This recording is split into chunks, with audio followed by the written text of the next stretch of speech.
hari Senin 12 Rabiul Awal tahun ke-11 Hijriah, bersamaan dengan hari lahirnya Rasulullah, hari Senin tanggal 12 Rabiul Awal tahun ke-11 Hijriah, Allah perintahkan kepada malaikat Jibril, Jibril, kau turun jemput kekasihku Muhammad, cabut nyawanya, dengan catatan, tanya dulu, jika dia sudah mau, lakukan tugasmu, tapi jika belum mau, tunda tugasmu sampai dia mau.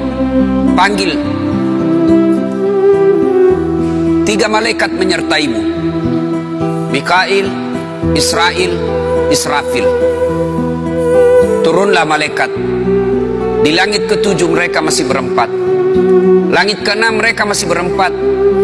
Sampai di langit pertama malaikat Jibril berkata, wahai malaikat pencabut nyawa, kau sajalah yang turun ke dunia. Saya tidak tega menemanimu dan melihat engkau mencabut rohnya Muhammad sallallahu alaihi wasallam. Lalu malaikat pencabut nyawa berkata, Jibril, kenapa kau tidak turun menyertai kami?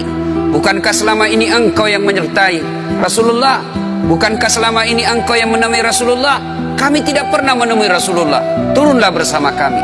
Jibril berkata, maafkan saya tidak betul-betul tidak mampu melihat engkau mencabut rohnya Rasulullah. Turunlah 4 malaikat ini. Lalu malaikat mengetuk pintu Rasulullah, ketuk rumah Rasulullah. Assalamualaikum warahmatullahi wabarakatuh ya Rasulullah. Nabi dalam rumah menjawabnya, waalaikumsalam warahmatullahi wabarakatuh. Fatimah membuka pintu, ternyata tidak ada orang di depan pintu. Rasulullah lalu bersabda, sudah ada di samping saya. Malaikat pencabut nyawa berkata, ya Muhammad, hari ini aku diperintah Allah untuk mencabut ruhmu. Menurutmu bagaimana? Rasulullah menjawabnya, wahai malaikat, 24 nabi dan rasul senior saya, 24 nabi dan rasul pendahulu saya, setelah mereka melaksanakan tugas, mereka pun menghadap kepada Allah. Hari ini saya siap menghadap, tapi saya lihat ini ada keanehan. Apa ya Rasulullah? Mana malaikat Jibril? Kok tidak ada di antara kalian? Mana sahabat saya? Mana Jibril?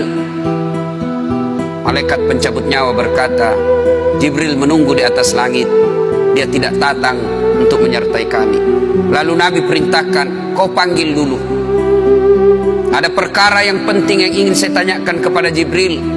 Setelah itu saya siap menghadap kepada Allah.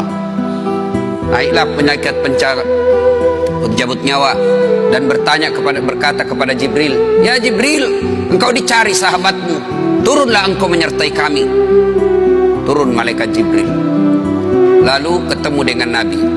Nabi bertanya kepada Jibril, ya Jibril, kalau hari ini aku harus menghadap kepada Allah, tolong berikan saya berita gembira, tolong perdengarkan saya kalimat yang nikmat di telinga saya. Lalu Jibril bersabda, ya Muhammad, saya dapat berita gembira dari Allah. Seluruh malaikat yang pernah Allah ciptakan antri untuk menyambut rohmu ya Muhammad. Apalagi ya Jibril, ya Muhammad, seluruh nabi 24 haram masuk surga sebelum engkau lebih dulu. Meskipun engkau nabi paling terakhir, tapi Allah memberikan garansi dan jaminan, haram seluruh nabi dan rasul masuk ke dalam surga sebelum engkau lebih dulu ya Muhammad. Nabi mengucapkan alhamdulillah.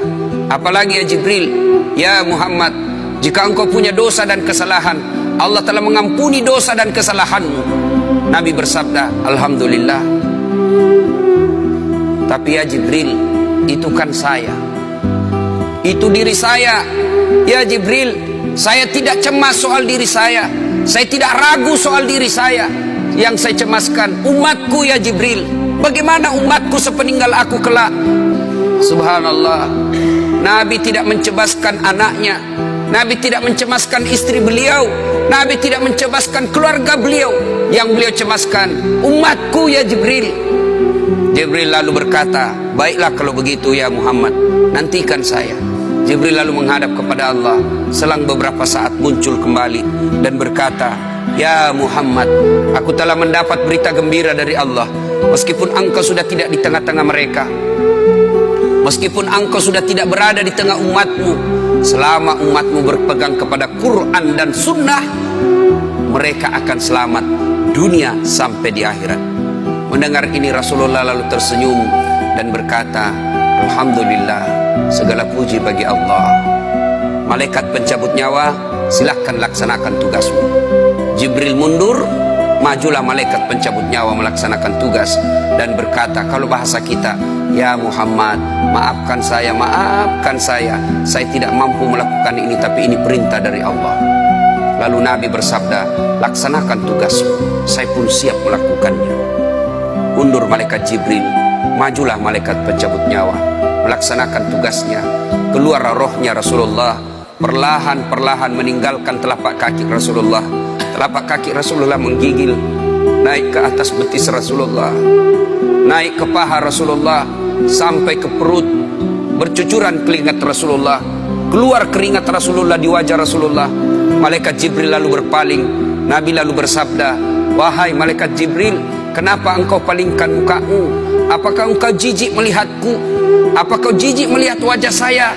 Jibril bersabda, ya Muhammad, ketahuilah demi Allah yang menguasai segala-galanya, tidak aku jijik melihat mukamu ya Muhammad. Aku tidak tega melihat engkau menghadapi sakaratil maut. Aku tidak mampu melihat engkau menghadapi sakaratil maut. Nabi lalu bersabda, ya Jibril, ketahuilah, andai saja Allah tidak cinta kepada aku, andai saja Allah tidak sayang kepada aku, betapa sakitnya sakaratil maut ini, tapi aku mohon kepada Allah, ya Allah, jangan engkau timpahkan sakitnya sakaratil maut ini kepada umatku. Bebankan seluruh penyakit sakaratil maut ini, bebankan seluruh sakitnya sakaratil maut ini hanya kepada aku. Jangan engkau berikan umatku ya Allah. Begitulah cintanya Rasulullah kepada kita.